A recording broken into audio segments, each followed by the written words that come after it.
Hello guys, welcome to my channel. मैं फ़ानिया जवेद। आज मैं आप लोग के साथ शेयर करने वाली हूँ पोटैटो पाउडर। आप लोगों को बताऊँगी इसको मैंने कैसे बनाना है। तो वीडियो स्टार्ट करते हैं। वीडियो स्टार्ट करते करते आपने मेरे चैनल को लाइक और शेयर सब्सक्राइब कर दें। आपने सबसे पहले एक आलू लेना है, उसको पील ऑफ करके आपने कद्दूकस करके उसका जूस निकालना है। जूस निकालने के बाद आपने उसको 5-10 मिनट के लिए रख देना है। रखने के बाद कुछ इस तरह का होगा। ये देखें, यहाँ पे नीचे देखें, छोटे छोटे जो ना इसके ये देखें ज़रा, छोटे छोटे ये मैं आपको दिखा रही हूँ। छोटे छोटे ये देखें, यहाँ पे पाउडर है इसका, ये नीचे बैठ गया है। तो आपने करना ये है कि ऊपर से पानी को आपने निकाल लेना है। नीचे जो होगा वो आपने इसको प्लेट में डाल के चारों तरफ करके आपने तो उसकी पतली पतली पतली पतली सी आपने लेयर लगा के तो आपने इसको धूप में या कहीं रख दें, पर आपने हीटर के सामने बिल्कुल नहीं रखना।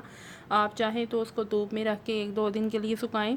आपने शाम को रखा, सुबह देखा तो वो सूख जाएगा। तो सूखने के बाद वो पाउडर फॉर्म में बनेगा। मैं आप लोगों को दिखाती हूँ।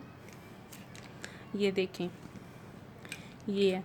इसको सुखाने के बाद आपने इसको, आपकी मर्ज़ी है, अगर आप लोगों ने एक दफ़ा और इसको ग्राइंड करना है तो ये से ही पाउडर फॉर्म में हो जाएगा। जैसे चावल का आटा नहीं होता, संदल पाउडर होता है, ये उसी तरह ये ब्रीक फॉर्म में हो जाएगा। ये देखें,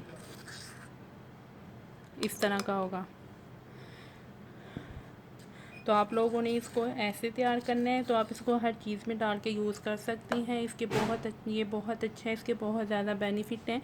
ये आपके फेस से जो भी डार्क स्पॉट पिगमेंटेशन होगी वो दूर कर देगा। तो आप लोगों ने इसको ऐसे बना लें। तो आप लोगों को वीडियो अच्छी लगी है तो लाइक और शेयर करें, मेरे चैनल को सब्सक्राइब करें। अल्लाह हाफिज़, बाय बाय।